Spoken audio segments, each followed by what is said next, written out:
BJP. നേതാവ് എം.ടി. രമേശ് നമുക്കൊപ്പം ചേരുന്നുണ്ട്.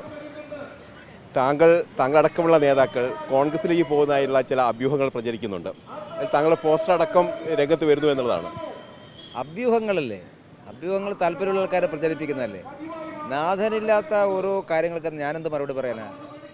അങ്ങനെ ബി.ജെ.പിയുടെ നേതാക്കന്മാർ, ബി.ജെ.പി. പ്രവർത്തകന്മാർ വേറെ ഏതെങ്കിലും രാഷ്ട്രീയ പാർട്ടി ലാഭണം നോക്കി നടക്കുന്ന ആളുകളല്ല.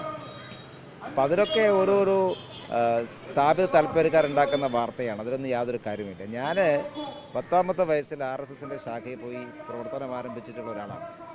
ഇനി ഏതെങ്കിലും കാലഘട്ടത്തിൽ രാഷ്ട്രീയ പ്രവർത്തനം അവസാനിപ്പിക്കണമെന്ന് തോന്നിയാൽ എനിക്ക് തിരിച്ചു പോകാനും പ്രവർത്തിക്കാനും നല്ലൊരു സംഘടനയുണ്ട്. അതുകൊണ്ട് എൻ്റെ കാര്യം ഓർത്ത് ആരും വേവലാതിപ്പെടേണ്ട.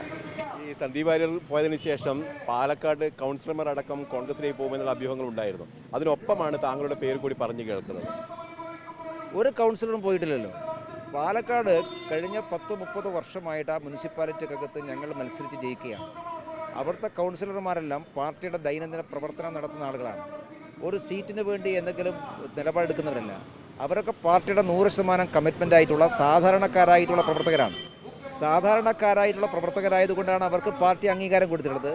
അവരാരും എവിടെയും പോകാൻ പോകുന്നില്ല. അവരൊക്കെ തിരഞ്ഞെടുപ്പ് പ്രവർത്തനത്തിൽ വളരെ സജീവമായിട്ട് ഇപ്പോഴുമുണ്ട്, ഈ നിമിഷവും ഉണ്ട്. പാർട്ടിയിൽ ഗ്രൂപ്പുണ്ടെന്നും അതിൽ താങ്കൾ അടക്കമുള്ള ആളുകൾ അസന്തുഷ്ടരാണ് എന്നുള്ള റിപ്പോർട്ടുകളൊക്കെ നേരത്തെ വന്നിരുന്നു. അതിൻ്റെ അടിസ്ഥാനത്തിൽ കൂടിയാണ് ഇത്തരത്തിലുള്ള ആരോപണങ്ങൾ വരുന്നത്. ഞാൻ പറയും, ഇതൊക്കെ വെറുതെ ആരുടെയും പേരല്ല, അനാഥമായ വാർത്തകൾ. അതിനൊന്നും യാതൊരു പ്രസക്തിയില്ല. എനിക്ക് ഏതായാലും ഒരു അസംതൃപ്തിയില്ല. അങ്ങനെ ഏതെങ്കിലും ഒരു രീതി ബി.ജെ.പിയുടെ ഘടകം ഇതുവരെ ചർച്ചയിട്ടില്ല. ഞങ്ങളെല്ലാവരും ഒറ്റക്കെട്ടായിട്ട് പാലക്കാട് തെരഞ്ഞെടുപ്പിൽ കൃഷ്ണകുമാറിനെ ജയിപ്പിക്കാൻ വേണ്ടി പ്രവർത്തിക്കാൻ അവിടെ 100 കണക്കിന് പ്രവർത്തകന്മാർ. അതിൽ അസ്വസ്ഥത പൂണ്ടിട്ടുള്ള ആളുകളാണ്. സന്ദീപ് വാര്യർ പാർട്ടി മാറിയപ്പോൾ, കോൺഗ്രസ് ചേർന്നപ്പോൾ എന്തൊക്കെയോ ഉണ്ടാകുമെന്ന് ഇവർ പ്രതീക്ഷിച്ചു. ഒരു ചുക്കും ഉണ്ടായില്ല. അതിൽ അസ്വസ്ഥതയുള്ള ചില ആളുകളാണ് ഇത്തരം വ്യാജ വാർത്തകൾ സൃഷ്ടിക്കുന്നത്. ഇത്തരം വ്യാജ വാർത്തകൾ സൃഷ്ടിച്ചുകൊണ്ട് പാലക്കാട് ജയിച്ചു കയറാനുള്ള ശ്രമമാണോ കോൺഗ്രസിൻ്റെ ഭാഗത്തുണ്ടാവുന്നത്?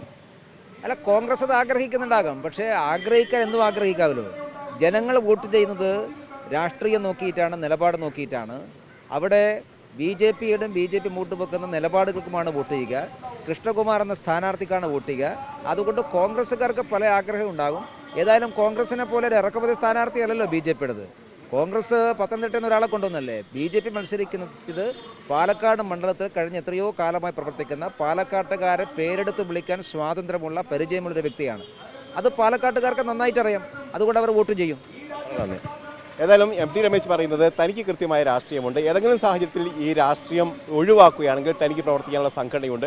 അതിൽ യാതൊരു തരത്തിലുള്ള പ്രശ്നങ്ങളും താൻ ഇപ്പോൾ പാർട്ടിയിൽ നേരിടുന്നില്ല എന്നുള്ള കാര്യം കൂടിയാണ് അദ്ദേഹം പറയുന്നത്. ഏതായാലും പാലക്കാടുമായി ബന്ധപ്പെട്ട വിഷയവുമായി ബന്ധപ്പെട്ട് അദ്ദേഹത്തിനെതിരെ ഉയർന്നിരിക്കുന്ന, അല്ലെങ്കിൽ കോൺഗ്രസിലേക്ക് പോകുന്നു എന്നടക്കമുള്ള ചില പോസ്റ്ററുകൾ പ്രചരിക്കുന്നതായുള്ള വിവരങ്ങൾ നേരത്തെ തന്നെ വന്നിരുന്നു. അതിൻ്റെ അടിസ്ഥാനത്തിൽ കൂടിയാണ് ഇപ്പോൾ എം.ടി. രമേശിൻ്റെ പ്രതികരണം വന്നിരിക്കുന്നത്.